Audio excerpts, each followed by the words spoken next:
अनुभव आजही आठवला की माझ्या अंगावर सरसरून काटा येतो. काही वर्षांपूर्वीची गोष्ट आहे, पण त्या रात्रीचं गूढ मात्र आजही माझ्या मनातून जात नाही. कारण जे घडलं ते फक्त माझ्यापुरतं नव्हतं, तर ते गावाच्या वेशीपलीकडचं होतं आणि कदाचित अजूनही ते तिथेच आहे. तर झालं काही असं होतं की माझ्या चुलत बहिणीचं लग्न ठरलं होतं. लग्नाला अजून 2-3 दिवस उरले होते. गावात सणासुदीचं वातावरण. आमचं घर म्हणजे जणू एखादं छोटंसं यात्रास्थळ झालं होतं.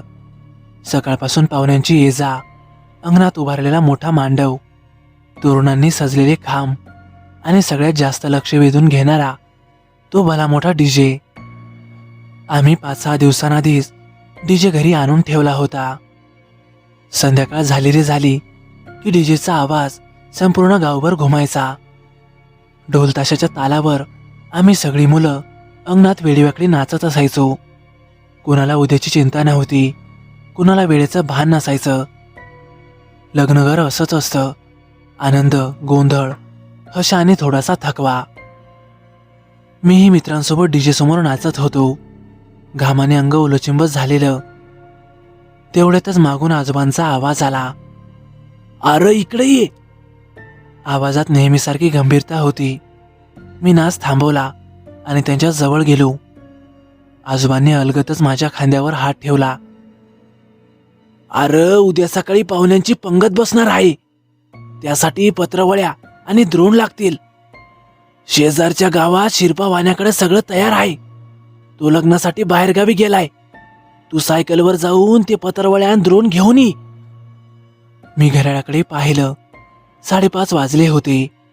शेजारचं गाव हे अर्धा पाऊण तासाच्या अंतरावर. आता निघालो तर 7-7:15 पर्यंत येईन असा हिशोब मनात केला. "ठीक आहे आजोबा, आणतो मी," असं म्हणत मी होकार दिला. मी घरात सायकल काढायला जात होतो आणि तेवढ्यातच पुण्याला राहणाऱ्या आमच्या आत्याबाई अंगणात आल्या. खूप वर्षांनी त्या गावी आल्या होत्या. त्यांच्यासोबतच माझा आत्तेभाऊ वैभवही आला होता. लहानपणापासूनच आम्हा दोघांची एकदम घट्ट मैत्री. मला सायकल काढताना पाहून वैभव लगेच म्हणाला, "काय रे, कुठं चाललायस?" "अरे थोडं काम आहे, शेजारच्या गावी जाऊन येतो." मी सहजच उत्तर दिलं. "अरे थांब की, मी पण येतो," तो चटकन म्हणाला. गावी आला की तो कायम माझ्या सोबतच असायचा. मला त्याची साथ आवडायची, म्हणून मी लगेच हो म्हणालो. "चल मग." तेवढ्यातच आजीने आवाज दिला, "अरे एवढं लांबून आलाय, चहा तरी पिऊ दे की त्याला. जरा हातपाय धुई आणि मग जा." आजीचा शब्द कोणी मोडत नसे. आम्ही दोघं बसलो. चहा झाला. आमच्या गप्पा रंगल्या. पुण्याची, नोकरीची आणि लग्नाची चर्चा सुरू झाली. वेळ कशी निघून गेली हे आम्हाला कळालंच नाही. घड्याळात पाहिलं तर 6:15 झाले होते. मी वैभवला म्हणालो, "आता जर निघालो नाही तर भलताच उशीर होईल यार, चल लवकर." त्यावर तो हसतच म्हणाला, "अरे काय फरक पडतो, आपण दोघं आहोत ना. बर चल आता निघूयात." असं म्हणत आम्ही लगोलग ॲटलास सायकल काढली. घरच्यांना आधीच सांगून ठेवलं, जर आम्हाला जास्त उशीर झाला तर आम्ही रात्रभर तिकडेच मित्राकडे थांबू. अंधार पडेल याची कल्पना होती, म्हणून मी आधीच बॅटरी चार्ज करून घेतली. सायकल काढली आणि आम्ही दोघं निघालो. संपूर्ण रस्ता ओळखीचा होता. शेतांच्या कडेला जाणारी मातीची वाट, आजूबाजूला उस, मध्येच एखादं वडाचं झाड. चंद्रही आता वर आला होता. चंद्रप्रकाशात सायकल चालवताना वेगळंच समाधान मिळत होतं. साधारण 7 वाजताच्या सुमारास आम्ही वाण्याच्या घरी पोहोचलो. मला पाहताच त्याच्या आईने आधीच भरून ठेवलेलं पोतं लगेच बाहेर काढलं. ती पोतं पत्रावळ्या आणि द्रोणांनी भरलेलं. ती जरा काळजीपोटी म्हणाली, "अरे पोरं हो, एवढ्या रात्रीचं कुठं जाणार? आजची रात्र इथंच राहा आणि मग सकाळी जा." पण लग्नघर होतं. घरी कामांचा डोंगर, थांबणंही शक्य नव्हतं. "नाही काकू, घरी खूप कामं पडलीत," असं म्हणून आम्ही लगेच परतीचा रस्ता धरला. तोपर्यंत चंद्र ढगाळ लपायला लागला होता. गावाच्या वेशीपाशी पोहोचताच काहीतरी बदलल्याची जाणीव झाली. हवेत एकदम गारवा आला. ढगही दाटून आले आणि चंद्राचा उजेड क्षणातच गायब झाला. आजूबाजूला दाट अंधार पसरला. मी वैभवला म्हणालो, अरे बघतोयस काय, बॅटरी काढ. त्याने बॅटरी चालू केली आणि त्या उजेडात वेशीपाशी असलेल्या चिंचेच्या झाडाखाली काहीतरी विचित्रच दिसलं. त्या झाडाखाली रांगोळी काढलेली होती. त्यावर 3 मातीचे दिवे पेटलेले होते. मधोमध काळा बाहुला, त्याच्या अंगावर टाचण्या टोचलेल्या आणि त्यावर हळद कुंकू टाकलेलं. ते दृश्य पाहून आम्ही दोघंही स्तब्ध झालो. हे काही साधंसुद्धा नव्हतं. हा काळ्या जादूचा प्रकार होता. माझ्या अंगातून थंड लहर गेली. मी सायकल वळवली. चल, इथून लगेच निघूया, मी दबक्या आवाजात म्हणालो. पण वैभव थांबला. अरे एवढ्या रात्री हे कोणी केलं असेल, तो असं कुजबुजला. चल ना, आपण जरा जवळ जाऊन पाहूयात, आजूबाजूला कोणी आहे का ते. अरे तू वेडा आहेस का, मी जवळजवळ ओरडलोच. हे शहर नाही बाबा, हे गाव आहे. असे प्रकार इथे खरे असतात. मागे वळूनही पाहू नकोस, चल पटकन. मी सायकल जोरात पळवली. ते दृश्य पाहून खरं तर मी प्रचंड घाबरलो होतो. मी सायकल अक्षरशः पळवत होतो. पाय आपोआपच जोरात फिरत होते. मागे काय आहे, पुढे काय आहे, मला काहीही दिसत नव्हतं. फक्त बॅटरीचा पिवळसर उजेड आणि त्यात दिसणारी अरुंद मातीची वाट. आजूबाजूला शेतं, काटेरी झुडपं आणि मध्येच येणारी एखादी सावली. ती सावली नेमकी झाडाची आहे की एखाद्या माणसाची, हे मला कळायचंच नाही. वैभव मागे बसून काहीतरी बोलत होता, पण माझ्या कानावर शब्द मात्र पडत नव्हते. मनात एकच विचार घोळत होता. त्या चिंचेखालचा प्रकार नक्कीच काहीतरी वेगळा होता आणि आपण तिथून निघून आलो आहोत. काहीही झालं तरी या दुसऱ्या मार्गाने लवकरात लवकर घर गाठायचं. 10-15 मिनिटे उलटली असतील. रस्ता अगदी सरळच होता. मी कुठेही आजूबाजूला वळण घेतलं नव्हतं आणि मग अचानकच मी सायकलला जोरात ब्रेक मारला. समोरचं दृश्य पाहून माझ्या छातीतली धडधड बंद झाल्यासारखं वाटलं. कारण ते चिंचेचं झाड, तीच रांगोळी, तेच 3 दिवे आणि तोच काळा बाहुला. माझ्या तोंडातून शब्दच निघेना.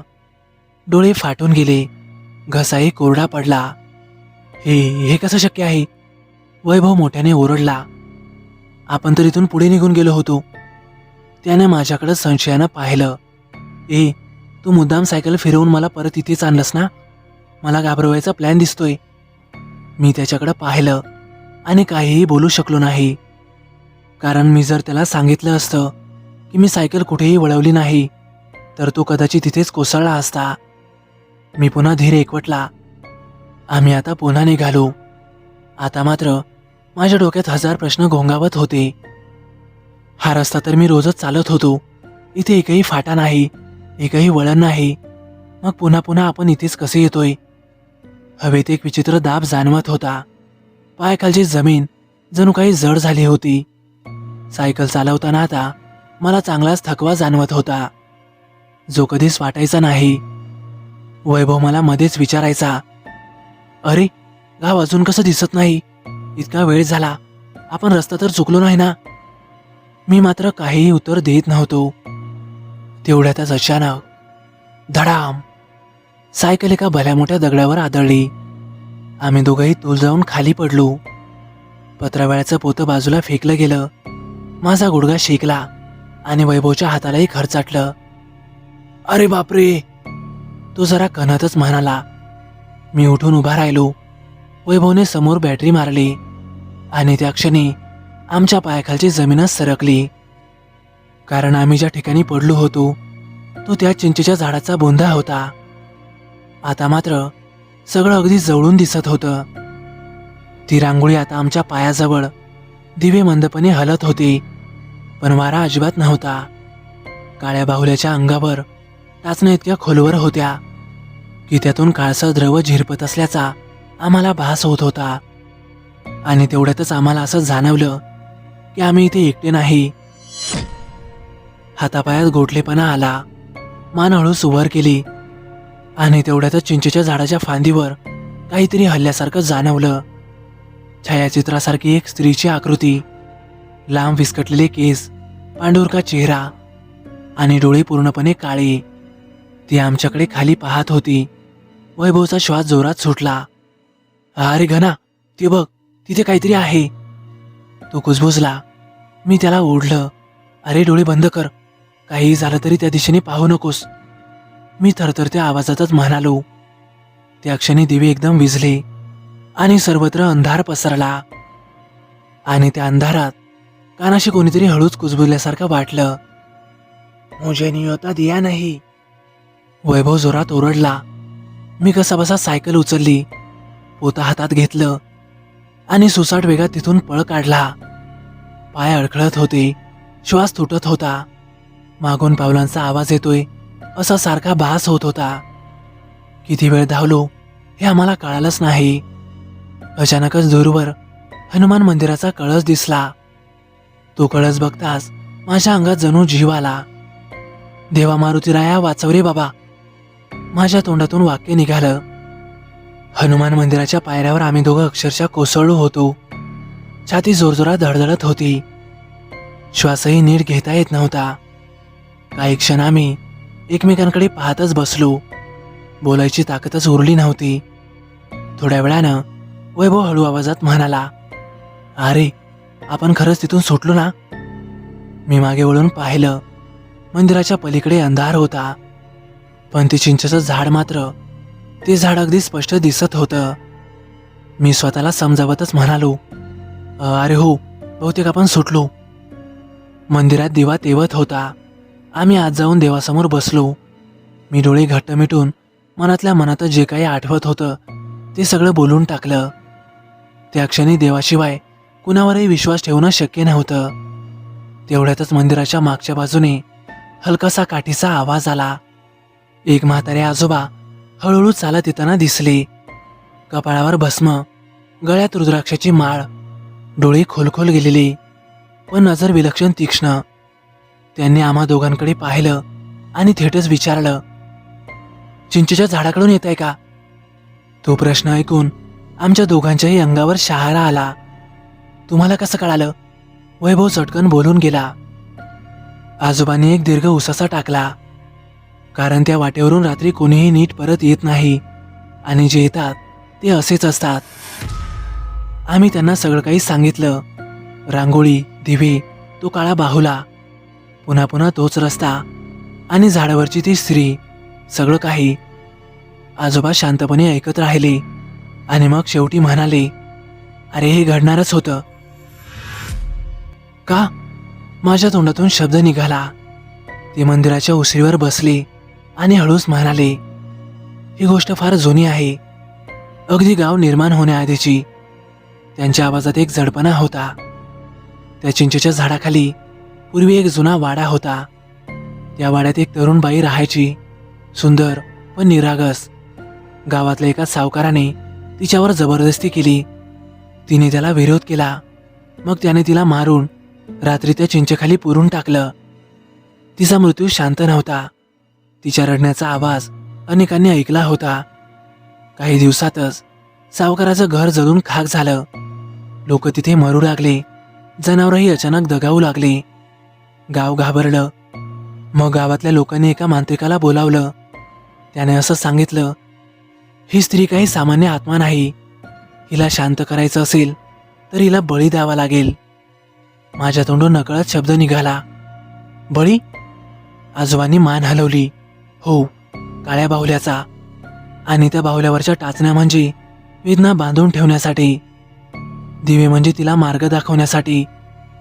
तेवढ्यातच वैभव म्हणाला, पण हे सगळं आजच का.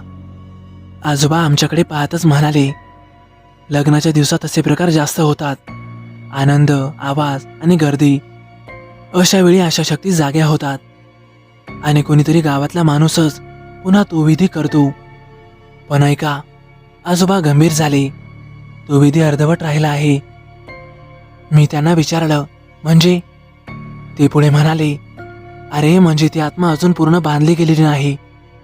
म्हणूनच ती तुम्हाला रस्त्यावर फिरवत होती, अजिबात बाहेर जायला देत नव्हती. हे ऐकून वैभव थरथर कापू लागला. मग आता काय. त्याने घाबरतच विचारलं. आजोबांनी मंदिरातल्या देवाकडे पाहिलं. आज रात्री इथेच थांबा आणि पहाटे गावात जा. आणि पुन्हा कधीही लग्न कार्याच्या वेळेत रात्रीचं त्या वाटेने जाऊ नका.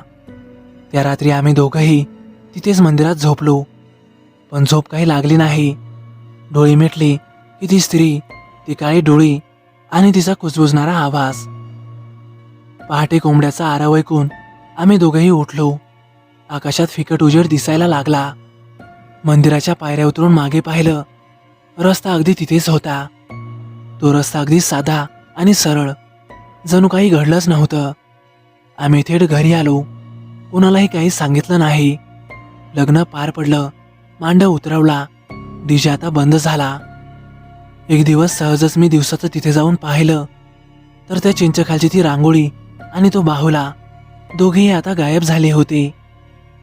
आजही त्या वाटेने दिवसाही गेलं तर मनात एकच विचार येतो, ती आत्मा अजूनही पूर्णपणे बांधली गेलेली नाही. ती पुन्हा कोणालाही दिसू शकते. गावकरी अजूनही सांगतात, लग्नाच्या दिवसात जर रात्रीचं कोणी तिथून गेलं तर रस्ता त्यांना फिरवत राहतो. तर मित्रांनो, कसा वाटला तुम्हाला अनुभव? आवडल्यास नक्की लाईक करा, कमेंट करायला विसरू नका. आणि हो, आपल्या चॅनलला आतापर्यंत सबस्क्राईब केलं नसेल तर नक्की सबस्क्राईब करा आणि बाजूला येणाऱ्या बेल आयकॉनलाही नक्की दाबा. तर चला मग भेटूया उद्या एका नवीन सत्य अनुभवासह. धन्यवाद.